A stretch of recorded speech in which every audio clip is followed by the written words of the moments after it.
자, 저희 시간이 되었으므로 같이 또 제가 먼저 일단 대표로 인사를 드리고 두 번째 시간 니체 본격적인 세미나 첫 시간을 시작하도록 하겠습니다. 구성은요, 저희 오늘 함께 나누기로 했던 텍스트가 니체의 비극의 탄생이었었고요. 그다음에 보조 텍스트로 안티크리스트도 저희가 올려드렸었는데요. 두 텍스트를 기조로 니체의 사상에 대해서 저희가 잘 읽어나갔는지 서로 또 점검도 해보고 서로 또 질문도 해보고 또 거기서 나오는 뭐 토론 주제가 있으면 같이 또 이야기도 해보는 그런 세미나 시간이라고 이해하시면 됩니다. 그래서 발제를 제가 해드릴 텐데요. 제가 니체 전문가로서 발제하는 것이 아니라 저희 주 텍스트에 있는 내용들을 필요한 부분들을 발췌해서 그냥 브리핑 해드리는 겁니다. 그렇기 때문에 발제 끝나고 질의응답 시간이 있는데 저한테 엄청 고난이도의 질문은 좀 생각 좀 해주시고요.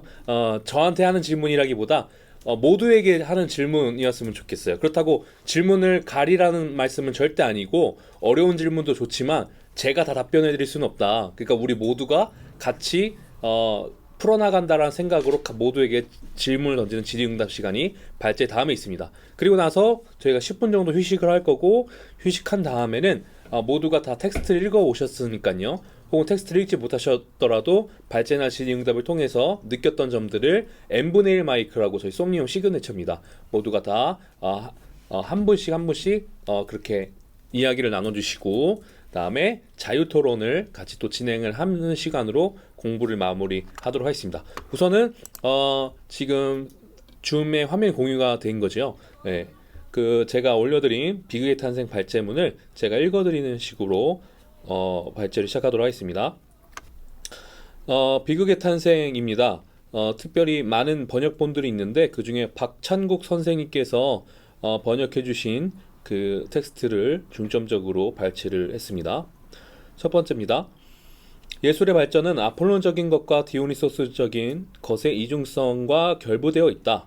여기서 아폴론과 디오니소스 두 신화적 인물이 나오는데 유명한 신들이어서 아실 겁니다. 아폴론 뭐 태양의 신이라고 되어 있고 디오니소스는 뭐 포도의 신, 포도주의 신, 축제의 신 이렇게 되어 있고 각 주에 달아놓은 내용들도 다 박창군 선생님께서 번역해 주셨던 그 단행본의 각 주를 그대로 옮겨왔습니다. 근데 여기서 나와 있는 것들은 디오니소스가 술과 황홀경의 신이기도 하고 이제 제우스의 넓적다리 허벅지에서 있다가 뚫고 세상에 나왔다.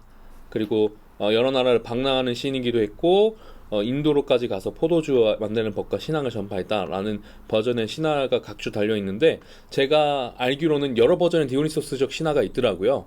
근데 이 비극의 탄생이랑 가장 어울리는 버전의 이야기가 그 헤라에 의해서 제우스의 아들인데 헤라가 질투나 이제 시기나 어떤 나쁜 마음을 가지고 디오니소스를 엄청 조각조각 냈대요. 근데 그 디오니소스가 나중에 이렇게 하나로 합쳐진대요. 그런 신화가 있다고 하더라고요. 그래서 그런 하나의 일체성을 추구하는 하나의 신성으로서의 디오니소스를 또 이미지를 가져오지 않았나라는 생각을 해보게 됩니다. 두 번째 문단 읽어드릴게요. 그리스 세계에서는 조형 예술가의 예술인 아폴론적인 예술과 디오니소스의 예술인 비조형적인 음악 예술이 기원과 목적이라는 점에서 크게 대립하고 있다는 우리의 인식은 그리스인들이 신봉했던 두 예술신인 아폴론과 디오니소스에 결부되어 있다. 서로 성격을 전혀 달리하는 이 두 종류의 충동들은 대체로 공공연히 대립하면서 서로가 항상 새롭고 보다 힘있는 탄생물들을 낳도록 자극하면서 평행선을 이루어 나간다. 이러한 탄생물들 속에서 저 대립의 투쟁은 영원히 계속되며 예술이라는 공통의 단어가 이러한 대립을 단지 외견상으로만 연결시켜 줄 뿐이다. 그 두 충동들은 그리스적인 의지의 어떤 형이상학적인 기적을 통해서 결국에는 서로 짝을 맺게 되며 이러한 결혼을 통해서 최종적으로 아폴론적이면서도 디오니소스적이기도 한 아티카 비극 작품이 산출되는 것이다. 그 두 충동을 보다 잘 이해하기 위해서 우리는 그것들을 우선 꿈과 도치와는 서로 분리된 예술세계로서 생각해보자. 루크레티우스의 생각에 의하면 인간의 영혼 앞에 신들의 장엄한 현상이 나타났던 것은 꿈속이었다. 인간은 꿈의 세계를 산출한다는 점에서 완전한 예술가이다. 꿈의 세계의 아름다운 가상이야말로 모든 조형 예술의 전제이며 시문학의 중요한 절반을 차지하는 것, 서사시의 전제 조건이기도 하다. 꿈속에서 우리는 형상을 직접적으로 이해하면서 즐기며 모든 형태들이 우리에게 말을 걸어온다. 그러나 이러한 꿈의 현실에서 나타나는 최고의 삶에서도 우리는 그것이 가상이라고 어렴풋하게 느낀다. 꿈의 경험에 필연적으로 수반되는 기쁨을 그리스인들도 아폴론 신이라는 형상 속에 표현했다. 모든 조형력의 신인 아폴로는 예언의 신이기도 하다. 어원에 따르면 빛나는 자, 빛의 신을 의미하는 그는 내면의 환상세계의 아름다운 가상까지도 지배한다. 대낮의 현실이 불완전하게만 이해되는 것에 반해 내면의 환상세계는 보다 높은 진리와 완전성을 갖는다. 이러한 진리와 완전성, 그리고 잠과 꿈을 통해 치유하고 도와주는 자연에 대한 깊은 의식은 예언의 능력에 대한 상징적 유산물이자 삶을 가능하게 하고 가치 있게 만드는 예술에 대한 상징적 유산물이기도 하다. 그러나 꿈속의 형상이 병적으로 나타나지 않기 위해서는 넘어서는 안 되는 저 섬세하고 미묘한 선도 아폴론의 형상에 결여되어서는 안 된다. 그렇지 않고 꿈속의 형상이 저 섬세한 선을 넘을 경우에 가상은 조야한 현실로 나타나면서 우리를 실망시킬 것이다. 저 절도 있는 한정, 광폭한 격정으로부터의 자유, 조용의 신의 저 지혜에 넘치는 평정이 아폴론의 형상에서 없어서는 안 되는 것이다. 같은 곳에서 쇼펜하우어는 근거율이 자신의 여러 형성물들 중 어느 하나에게 어쩔 수 없이 예외를 허용해야 하는 것처럼 보여서 사람들이 갑자기 형상의 인식 형식에 대한 신뢰를 상실할 때 그들을 엄습하게 되는 엄청난 전율에 대해서 말하고 있다. 개별화의 원리가 이런 식으로 부서지면, 개별화 원리가 중간중간 나오는데 저는 개별적 자아에 집착하여 고통이 생기는 그 원리, 즉 아폴론적인 것의 맥락에서 개별화의 원리를 언급했다고 이해했습니다. 인간의, 아니 자연의 가장 깊은 근저로부터 한이에 찬 황홀감이 용솟음친다. 앞에서 언급한 전율에 이러한 황홀감을 덧붙일 경우에 우리는 디오니소스적인 것의 본질을 엿볼 수 있다. 이러한 디오니소스적인 것의 본질은 도취라는 현상을 실마리로 하여 가장 쉽게 설명될 수 있다. 모든 원시인이나 원시민족이 자신들의 찬가에서 말하는 마취성 음료의 작용을 통해서 혹은 자연 전체를 환희로 채우면서 스며드는 강력한 봄 기운을 통해서 저 디오니소스적인 흥분을 일깨운다. 이 흥분이 고조되면서 주체적인 것은 완전한 자기망각 속으로 사라져버린다. 중세시대의 독일에서도 동일한 디오니소스적인 강렬한 힘에 사로잡혀서 갈수록 늘어나는 군중들이 노래하고 춤추면서 이 마을에서 저 마을로 휩쓸려 다녔다. 성 요한제나 성 파이트제에 난무하는 이 군중에서 우리는 그리스인의 바쿠스제 합창단의 옛 모습을 엿볼 수 있지만 이것은 소아시아의 전사를 갖고 있으며 바빌론과 광란 상태에 빠졌던 사카이엔 족으로까지 거슬러 올라가는 것이다. 경험의 견해나 둔감 때문에 자신은 건강하다고 생각하면서 그러한 현상들을 민중들의 병으로 치부하고 조소하고 경멸하면서 그것들을 외면하는 사람들이 있다. 물론 이 불쌍한 사람들은 디오니소스적인 열광자들의 벌겋게 불타는 생명이 그들 곁을 요란하게 지나갈 때 자신들이 자랑하는 건강성이 얼마나 시체처럼 보이고 유령처럼 보이는지를 느끼지 못한다. 디오니소스적인 것의 마력 안에서는 인간과 인간의 결합만이 다시 회복되는 것이 아니다. 소외되고 적대시 되어 왔거나 억압되어 온 자연도 자신의 잃어버린 탕하인 인간과 다시 화해의 축제를 벌이게 된다. 이제 노예는 자유민이다. 이제 공군과 자의 혹은 뻔뻔스러운 작태가 인간들 사이에 확정해 놓은 완강하고 적대적인 모든 제한이 파괴된다. 세계의 조화라는 복음 속에서 사람들은 이제 이웃과 결합하고 화해하며 융합하고 있다고 느낀다. 노래하고 춤추면서 인간은 자신이 보다 높은 공동체의 일원임을 표명한다. 인간은 자신을 신으로 느끼며 그가 꿈속에서 신들이 거니는 것을 본 것처럼 이제는 그 자신이 황홀해지고 고양되어 거니는 것이다. 인간은 더 이상 예술가가 아니며 그는 예술 작품이 되어버린다. 근원적 일자가 환희에 찬 최고의 만족을 누리기 위해서 자연 전체의 예술적 힘이 도취의 전율 속에서 자신을 계시한다. 여기까지 어떤 디오니소스적인 것의 긍정적인 부분을 말하는 것 같지만 사실 긍정한다기보다 어떤 그 현상을 얘기하고 있고 그리스가 아닌 곳에서 나타나는 디오니소스적 증상들에 대해서 설명한 맥락으로 이해했습니다. 그리고 2장을 가시면 우리는 지금까지 아폴론적인 것과 그것의 대립자인 디오니소스적인 것을 인간 예술가의 매개를 거치지 않고 자연 자체로부터 용솟음치는 예술적인 힘들로서 고찰했다. 이러한 힘들 속에서 자연의 예술 충동들은 맨 처음 그리고 직접적으로 충족된다. 즉 자연의 예술 충동들은 한 번은 꿈의 형상세계에서 충족되며 이러한 꿈의 세계가 갖는 완전성은 개개인의 지적 수준이나 예술적 교양과는 아무런 관련도 없다. 자연의 예술 충동들은 다른 한편으로는 도취에 가득 찬 현실에서 충족되는데 이러한 현실도 또한 개개인을 중시하지 않으며 오히려 개인을 심지어 말살하면서 신비적인 일체감을 통해서 구원하려고까지 한다. 자연의 이러한 직접적인 예술 상태들에 대해서 모든 예술가들은 모방가이다. 예술가들은 실로 아폴론적인 꿈의 예술가, 디오니소스적인 도취의 예술가, 마지막으로 그리스 비극에 의해서 보는 것처럼 도취와 꿈을 겸비한 예술가 중에 하나에 불과하다. 우리는 이 세 번째 예술가의 모습을 다음과 같이 생각해야 한다. 그는 디오니소스적인 도취와 신비적인 자기 포기 속에서 열광하는 합창단으로부터 고독하게 떨어져 나와서 쓰러진다. 그리고 이제 아폴론적인 꿈의 작용에 의해서 그의 고유한 상태, 즉 세계의 가장 내적인 근거와의 통일이 비유적인 꿈의 형상 속에서 계시된다. 디오니소스적 그리스인과 디오니소스적 야만인 사이에 존재하는 엄청난 차이를 발견하려고 할 경우에는 우리는 단순히 추측에만 의지할 필요는 없다. 로마에서 바벨론에 이르는 고대 세계의 구석구석에서 우리는 디오니소스적 축제가 존재한다는 사실을 증명할 수 있다. 이러한 축제들의 전형이 그리스적 축제의 전형에 대해서 갖는 관계는 그것들이 최고의 형태를 띠는 경우에도 수념서로부터 이름과 속성을 빌린 수염투성이의 사티로스가 디오니소스에 대해서 갖는 관계와 같다.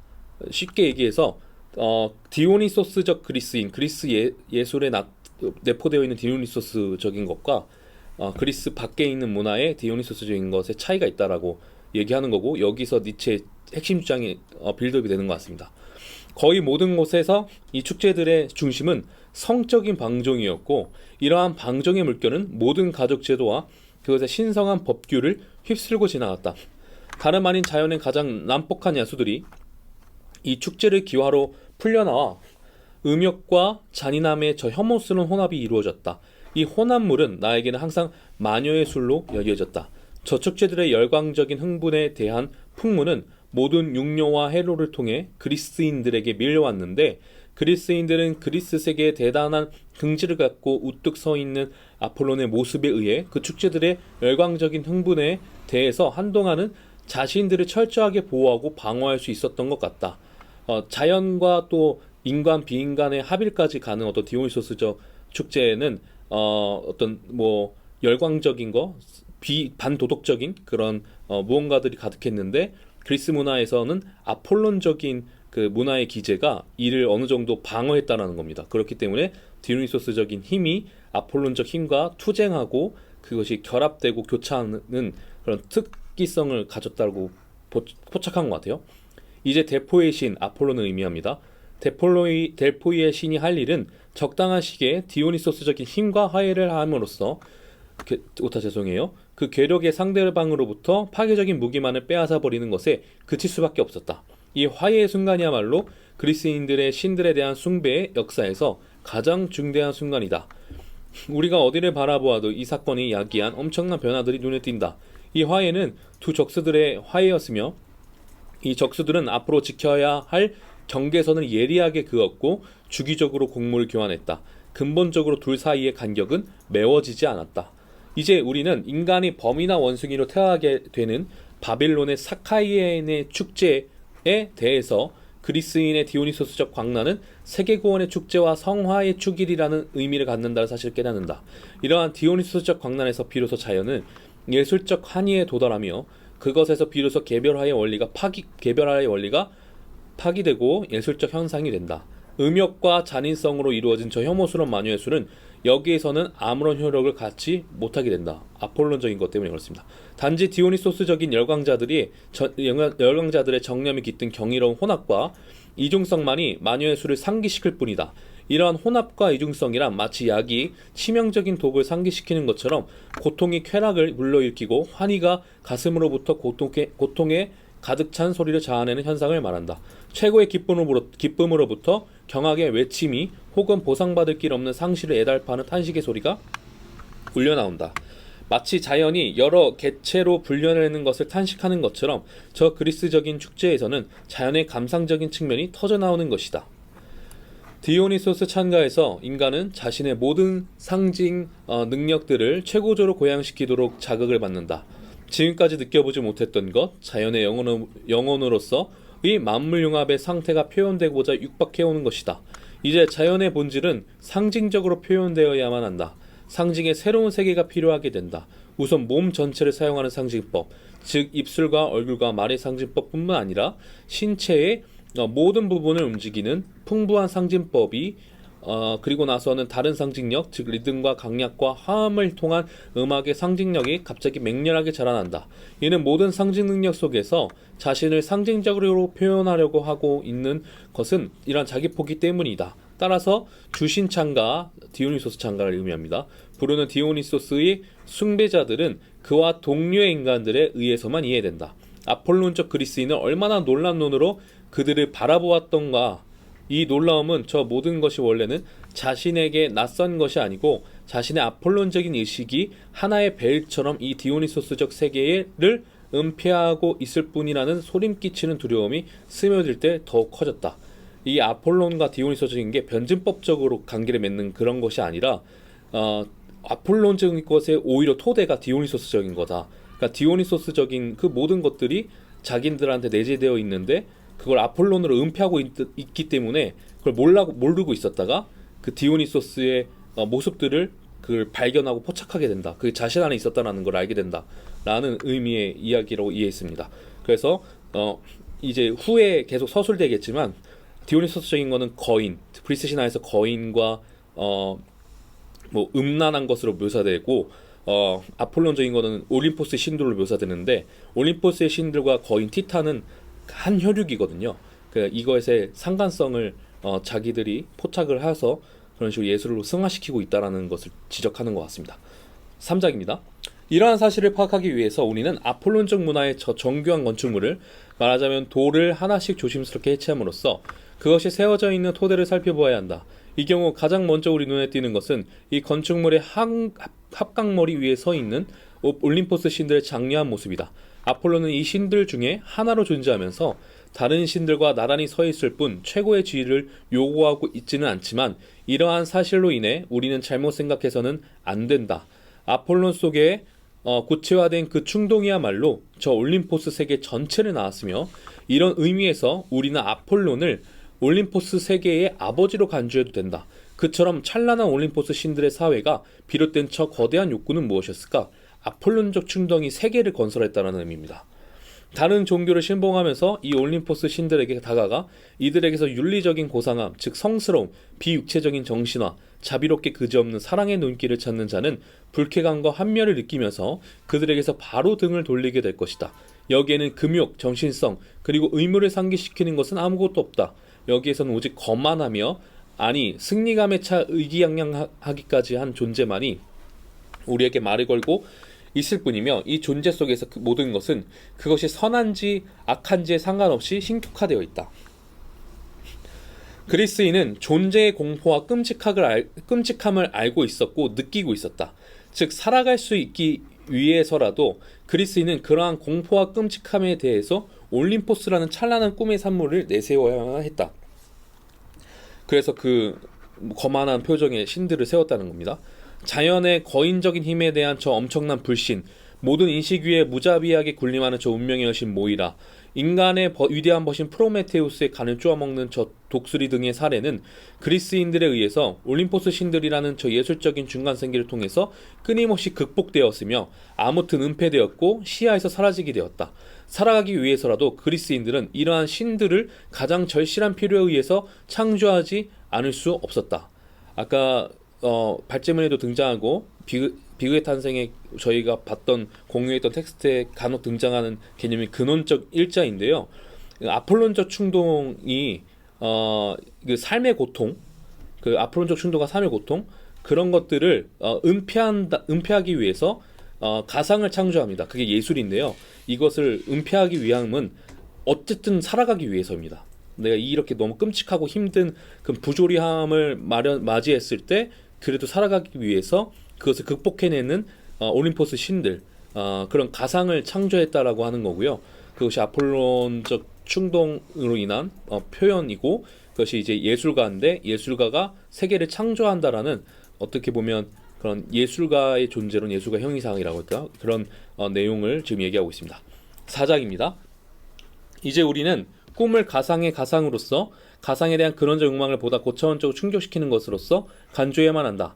아폴로는 숭고한 몸짓으로 고통의 세계 전체가 얼마나 필요한지를 우리에게 보여준다. 이러한 고통을 통해서 개인은 자신을 구원하는 환상을 산출하도록 내몰리면서 이 환영을 간주하는 것에 침잠함으로써 바다 한가운데서 표류하는 작은 배 위에 조용히 앉아있을 수 있게 되는 것이다. 어떤 고통, 삶의 부조리함 이런 것들이 염세적인 결과로 사유가 진전되는 것이 아니라 오히려 고통이 자기 세계를 창조하는 근원과 힘이 될 수 있다는 것을 이야기하는 것 같습니다. 개별화에 신격화라는 것이 일반적으로 명료하고 규준을 부여하는 성격이 갖는 것으로 간주될 경우 그것은 오직 다음과 같은 하나의 법칙만을 인정할 따름이다. 개체, 즉 개체의 한계의 준수, 그리스적 의미의 절도가 바로 그것이다. 윤리적 신으로서 아폴로는 자신의 신도들에게 절도와 그것을 지키기 위해 필요한 자기 인식을 요구한다. 따라서 아름다움이라는 미학적 요구 외에 너 자신을 알라와 도를 넘지 말라는 요구가 생겨난다. 이에 반해 자만심과 과도함은 비아폴론적 영역에 속하는 본래 적대적인 악령들, 즉 아폴론 이전 시대인 거인 시대의 속성들이자 아폴론적인 세계 이외의 세계인 야만 세계의 속성으로 간주되었다. 아폴론적 그리스인에게는 디오니소스적인 것이 일으켰던 작용도 거인적이고 야만적인 것으로 여겨졌다. 그러나 이렇게 생각하면서도 그들은 자신들이 저 파멸한 거인들 및 영웅들과 내면적으로 혈적 관계를 갖는다는 사실을 자신들에게 숨길 수 없었다. 더 나아가 아폴론적 그리스인이 그것 이상으로 통감하지 않으면 안 되었던 것은 그의 존재 전체는 모든 아름다움과 절도를 갖추고 있었음에도 불구하고 고뇌와 인식이라는 숨겨진 토대에 근거하고 있다는 사실이었다. 그 근본적 일자처럼 어떤 고뇌와 인식, 그 디오니소스적 충정, 아폴론적 충정 이런 것들에 대한 고통이 그 아름다움과 절도라는 표현 예술로 나와지고 그것이 세계를 구성한다라는 의미입니다. 이 숨겨진 토대는 저 디오니소스적인 걸 통해서 다시 모습을 드러나게 된 것이다. 그리고 보라, 아폴로는 디오니소스 없이는 살 수 없었다. 거인적인 것과 야만적인 것은 결국 아폴론적인 것과 동일한 정도로 필요했다. 그러니까 디오니소스적인 것이 아폴론적인 것의 토대다라고 하는 관계 설정을 보여주고 있는 거죠. 디오니소스적인 것이 침투했던 모든 곳에서 아폴론적인 것이 지향되었고 파괴되었다. 그러나 또한 확실한 사실은 최초의 습격을 견뎌낸 곳에서는 델포이의 신의 위엄과 존엄이 이전보다 더 견고하고 위협적으로 되었다는 것이다. 디오니소스적인 것의 거인적이고 야만적인 본질에 대한 끊임없는 저항 속에서만 그렇게 반항적이고 냉담하며 보루로 둘러싸인 예술, 그토록 전투적이며 엄격한 교육, 그토록 잔혹하고 무자비한 국가제도가 오랫동안 존속할 수 있었던 것이다.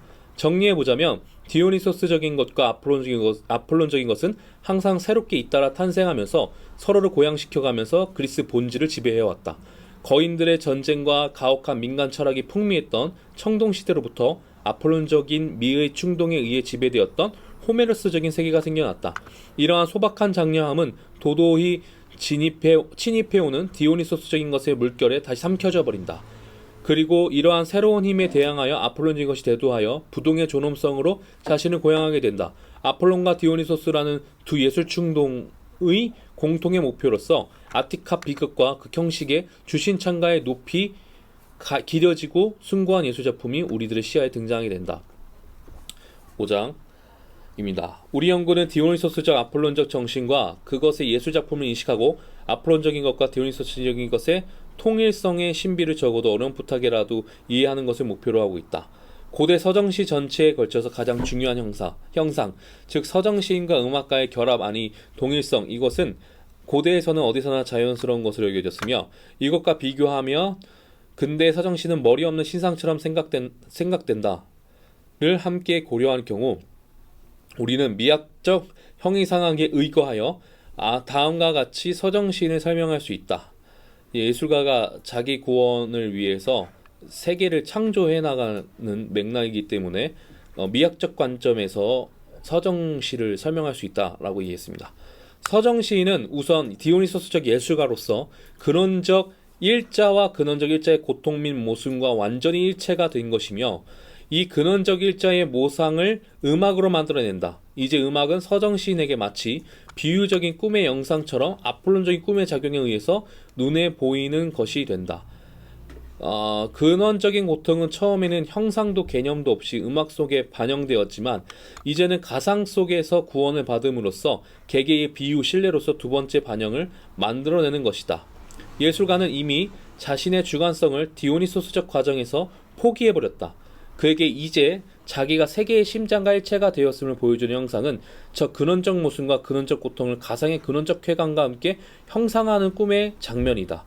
디오니소스적 과정에서 주관성을 포기했다라고 하는 것은 일체가 됐다라고 하는 것이고 어떤 형상적인 것이 드러나는 조형 예술이 아니라 형상과 실체가 안 느껴지는 음악적 그 도취 이런 걸 통하는데 그것이 한 번 더 재현됨으로 아폴론적으로 재현되면서 형상화 된다라는 맥락 같습니다.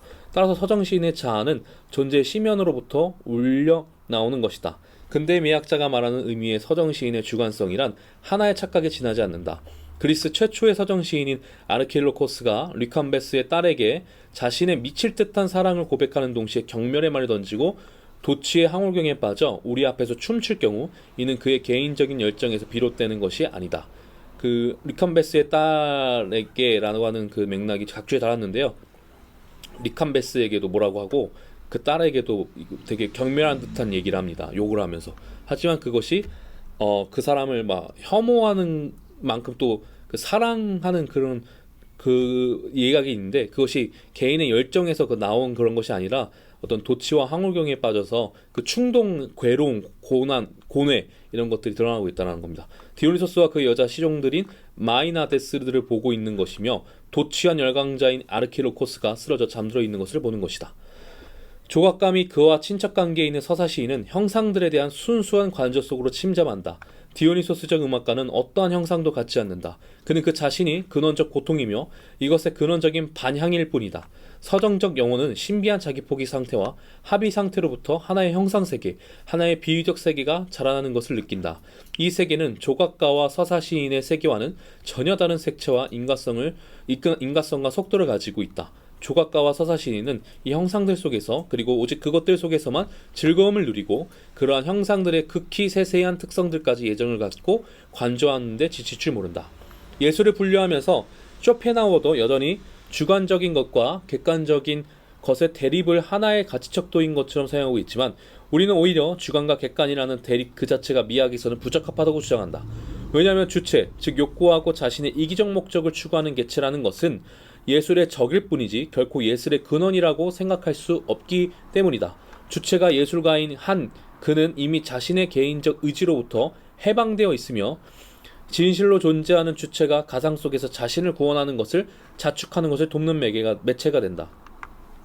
예술이라는 희곡 전체는 우리를 위해서, 즉 우리들의 향상이나 교양을 위해서 상연되는 것이 결코 아니며 우리가 저 예술 세계의 진정한 창조자가 아니라는 사실은 우리에게 굴욕이 되면서도 우리를 우쭐하게 하는 것이지만 우리는 무엇보다도 먼저 그 사실을 분명히 명심해야 한다. 그러나 아마도 우리는 우리가 세계의 진정한 창조자에게는 이미 형상이고 예술적인 투영이며 예술작품이 갖는 의의 속에서 우리의 최고의 표면을 갖는다는 사실을 받아들여도 좋을 것이다. 왜냐하면 삶과 세계는 미적 현상으로만 정당화되기 때문이다. 제 이해는 아폴론적인 것이 은폐했던 디오니소스적인 것이 드러나는 것이 있다면 그 디오니소스적인 것이 또 아폴론적으로 표출되는 것이 있다면 그것이 비극이다. 그러니까 주체인 동시에 대상이 됨으로써 자기 삶을 미학적으로 긍정하는 그런 이야기를 하고 있는 것 같습니다. 그렇기 때문에 삶과 세계는 미적 현상으로만 정당화된다라는 표현을 썼던 것 같습니다. 그리고 마지막 장입니다. 따라서 예술에 관한 우리의 지식 모두는 근본적으로 완전히 환상에 지나지 않는다. 왜냐하면 인식하는 자로서의 우리는 저 예술이라는 희극의 유일한 창조자이자 관객으로서 영원한 즐거움을 누리는 저 존재와 일체도 아니고 동일하지도 않기 때문이다. 다만 천재가 예술적 창조 행위를 통해서 세계의 저 근원적 예술가와 융합되는 한에서만 그는 예술의 영원한 본질에 대해서 약간이라도 아는 바가 있는 것이다. 왜냐하면 저 융합된 상태에서 천재는 기묘한 방식으로, 즉 옛날 이야기 속의 섬뜩한 인물과 유사하게 눈알을 돌려서 자기를 관조할 수가 있기 때문이다. 이제 그는 주체인 동시에 대상이고 또 동시에 시인이자 배우이며 관객이기도 한 것이다. 그 융합과 일체를 이룰 때를 상태를 얘기한다는 맥락 같습니다. 그래서 저는 발제를 준비하면서 도표를 한번 제 임의로 해봤는데요. 플라톤이나 기독교에서는 어떤 이데아나 진리라는 그런 심연의 어떤 무언가가 있고, 심연이 아니라 너머의 무언가가 있고, 그 다음에 이 현실 세계를 모조품, 그리고 기독교에서는 타락한 세계라고 하죠. 그렇게 표현하고, 쇼펜하우어는 여기 책에서 등장하는 개념으로만 얘기하면 어떤 의지, 욕망이 갖고 있는 이게 표상으로 이 세계에 드러나는 그런 맥락이라고 생각하면 될 것 같고, 그럼 니체는 어떤 근원적 일자가 이 현실을 이루는 그 원인 중에 하나라고 저는 이해를 했습니다. 그러니까 근원적 일자 안에는 되게 그 고통 뭐 그런 게 있는데, 아포론적인 충동과 디오니소스적 충동이 서로 투쟁하고 있고, 개별자의 원리, 그러니까 우리는 다 각자로서 각자의 욕망을 갖고 있다. 그렇기 때문에 차이가 생겨난다, 뭐 갈등이 생겨난다. 이런 충동에다가 갑자기 뭐 음악이나 축제가 열리면 어떤 익스터시라고 그래야 되나요? 그런 거에 황홀경에 사로잡혀서 자기의 경계가 무너져서 합일체가 되는 그런 일체로서의 충동, 그 다음에 개별자의 원리에 입각한 대칭되는 그 예술은 조각의 선이 아웃라인이 정해져 있는 느낌이 있잖아요. 서사문학이라고 한다면 이제 그런 형상화가 되지 않는 느낌, 좀 도치에 좀 가까운 그런 양태의 예술로 음악 이렇게 대비를 하는 느낌이 듭니다. 그래서 이 근원적 일자라는 것으로 인간은 상당한 고통을 느끼고 있는데, 근데 이 현실은 그 근원적 일자의 고통이 예술로 승화된 거라고 저는 이해를 했어요. 그래서 그 아폴론과 디오니소스가 계속 투쟁하면서 그렇게 가되, 다만 구성은 토대가 디오니소스적인 어떤 일체되고 있는, 혹은 일체되려고 하는 욕망이나 아니면 어떤 날 것 엄청 뭐 하여튼 그런 욕망이 있겠죠. 그거랑 그것을 이제 어떤 규율이나 이런 개별자의 원리로서 잡아두는 게 아폴론적 그런 충동이라고 생각이 들었는데요. 그것이 이 현실을 이루고 있다.